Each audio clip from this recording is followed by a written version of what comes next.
ఇటీవలే జరిగిన టీచర్ల బదిలీలో సాంకేతిక లోపాలు జరిగాయని ఎమ్మెల్సీ కోదండరాం అన్నారు. ఈ లోపాలను పరిష్కరించాలని ప్రభుత్వాన్ని కోరారు. 2013లో భూ చట్టం ప్రకారం రీజనల్ రింగ్ రోడ్ బాధితులకు న్యాయం చేయాలన్నారు.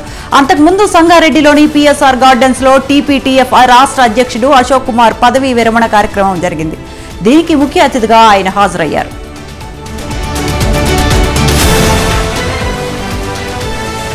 ఎలాంటి షరతులు లేకుండా రైతులకు 2 లక్షల రుణమాఫీ చేయాలని జగిత్యాల కలెక్టరేట్ ఎదుట రైతులు ఆందోళన చేపట్టారు. జిల్లా రైతు సంఘాల ఆధ్వర్యంలో పట్టణంలోని బీట్ నుంచి ర్యాలీగా కలెక్టరేట్ కు చేరుకున్నారు. వెంటనే రుణమాఫీ చేసి ఎకరానికి 15,000 రూపాయల రైతులు భరోసా ఇవ్వాలని డిమాండ్ చేశారు. ఇదే విధంగా వరికి క్వింటాల్కు 500 రూపాయల బోనస్ ప్రకటించాలని కోరారు. కర్నూలు జిల్లా ఎమ్మిగనూరులో వర్షం దంచికొట్టింది. అకాల వర్షంతో వ్యవసాయ మార్కెట్ యార్డ్లోని వేరుశనగ పూర్తిగా తడిచిపోయింది. తడిసిన ధాన్యం చూసి రైతులు ఆవేదన చెందారు. వర్షం వస్తే కనీసం యార్డ్లో టెర్పాలిన్ కవర్లు లేకపోవడంతో మండిపడ్డారు. ఎన్నో రోజులుగా ఏర్పాటు చేస్తున్న షెడ్ పనులు కూడా అలాగే ఉండిపోవడంతో ఆగ్రహం వ్యక్తం చేశారు. ఆరుగాలం పంట పండించి చివరకు అమ్ముకోవటానికి వస్తే వర్షంతో మొత్తం తడిసిపోయిందని వాపోయారు. తమను ప్రభుత్వమే ఆదుకోవాలని రైతులు డిమాండ్ చేశారు.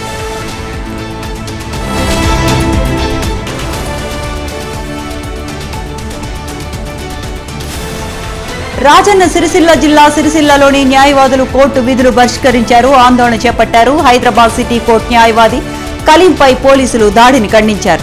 ఈ మధ్య పోలీసులు తరచుగా న్యాయవాదులపై చేయి చేసుకుంటున్నారని మండిపడ్డారు. గతంలో సిద్దిపేటలో కూడా ఇలాంటి సంఘటనలు జరిగాయని వాపోయారు.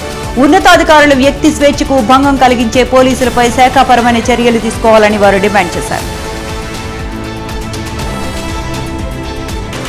పట్టభద్రుల గళం విప్పించేందుకు తనను శాసన మండలికి పంపించాలని ఆల్ ఫోర్స్ సంస్థల అధినేత పట్టభద్రుల ఎమ్మెల్సీ అభ్యర్థి నరేందర్ రెడ్డి కోరారు.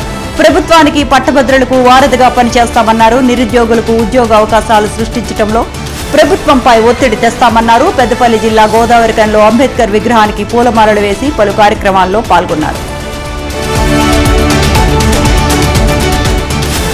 వరంగల్ జిల్లా శనగకుంట మత్తడి పేల్చేసిన సంఘటనలో ప్రభుత్వం పక్షపాతి వైఖరి ప్రదర్శించిందని BJP Peddapalli parliament convener Venkatesh Goud మండిపడ్డారు. పోలీసులపై ఒత్తిడి తెచ్చి కాంగ్రెస్ నాయకులను తప్పించారని ఆరోపించారు.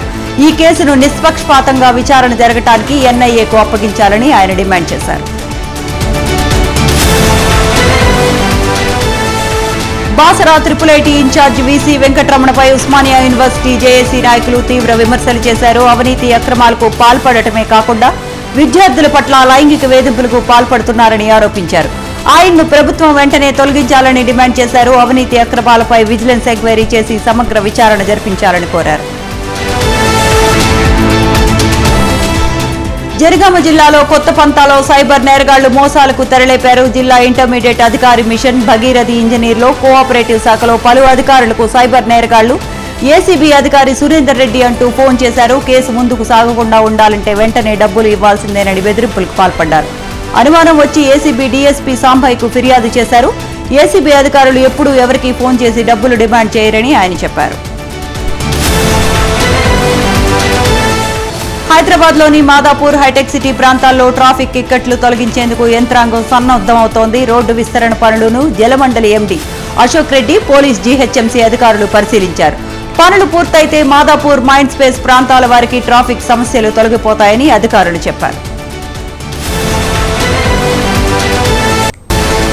నల్గొండ జిల్లా బొక్కమంతల పహాడ్ గ్రామంలో ఉచిత వైద్య కంటి పరీక్షల కార్యక్రమం జరిగింది. ప్రముఖ వ్యక్తి ప్రభాకర్ రెడ్డి స్మృతికి నివాళిగా వారి కుటుంబ సభ్యులు చెన్నై శంకర నేత్రాలయ కంటి వైద్యశాల ఆధ్వర్యంలో శస్త్రచికిత్సల క్యాంపు నిర్వహించారు. వారం రోజుల పాటు నిర్వహించిన ఈ కార్యక్రమంలో 150 మందికి పైగా రోగులకు పరీక్షలు నిర్వహించారు. దీనికి ముఖ్య అతిథిగా ఎంపీ రఘువీరారెడ్డి హాజరయ్యారు. జోగులాంబ గద్వాల జిల్లా అలంపూర్ బాలా బ్రహ్మేశ్వర స్వామి దేవస్థాన చైర్మన్ నియామకం జరిగింది. నాగేశ్వర్ రెడ్డిని ఆలయ నూతన కమిటీ సభ్యులు చైర్మన్ గా ఎన్నుకున్నారు. ఏఐసీసీ కార్యదర్శి మాజీ ఎమ్మెల్యే సంపత్ కుమార్ ఆధ్వర్యంలో కమిటీ సభ్యులు చైర్మన్ ఎన్నిక నిర్వహించారు. అనంతరం ఆలయ ఈవో పురందేర్ కుమార్ వారి చేత ప్రమాణ స్వీకారం చేయించారు.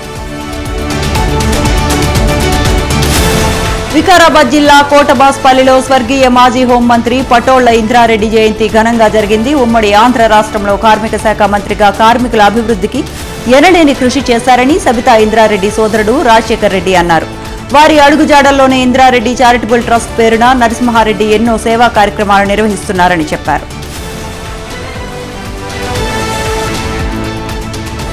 రంగారెడ్డి జిల్లా రాజేంద్రనగర్ నియోజకవర్గంలో మాజీ హోంమంత్రి స్వర్గీయ పటోళ్ల ఇంద్రారెడ్డి జయంతి వేడుకలు ఘనంగా జరిగాయి. ప్రత్యేక తెలంగాణ రాష్ట్రం కోసం ఇంద్రారెడ్డి సైతం తన పోరాటాన్ని నిర్వహించారని కార్తిక్ రెడ్డి గుర్తు చేశారు.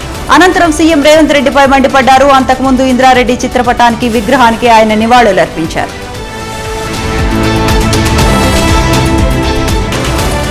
అన్నపూర్ణాదేవి రూపంలో ఉన్న అమ్మవారిని దర్శించుకుంటే సమస్తమైన భోగభాగ్యాలు ఆ జగన్మాత ప్రసాదిస్తుందని భద్రకాళి దేవాలయ ప్రధాన అర్చకులు నాగరాజు శర్మ అన్నారు. వరంగల్ నగరంలోని శ్రీ భద్రకాళి అమ్మవారి దేవి శరన్నవరాత్రి మహోత్సవాలు 2వ రోజు చేరుకున్నాయి. 2వ రోజు అమ్మవారు అన్నపూర్ణాదేవి భక్తులకు దర్శనమిచ్చారు. హైదరాబాద్ బోడుప్పల్ నిమిషాంబిక దేవాలయ పూజారి వివాదాస్పద వ్యాఖ్యలు తీవ్ర కలకలం రేపాయి. అమ్మవారికి చీర బదులు ఫ్రాక్ చేయటం భక్తులు ప్రశ్నించారు. అసహనం కోల్పోయిన పూజారి వారిపై వివాదాస్పద వ్యాఖ్యలు చేశారు. దేవి శరన్నవరాత్రి ఉత్సవాల్లో భాగంగా అమ్మవారి అలంకరణ బాలా త్రిపుర సుందరి ఆకారంలో చీర కట్టాలి కానీ పూజారి అందుకు విరుద్ధంగా ఫ్రాక్ చేయటంతో మహిళలు నిలదీశారు.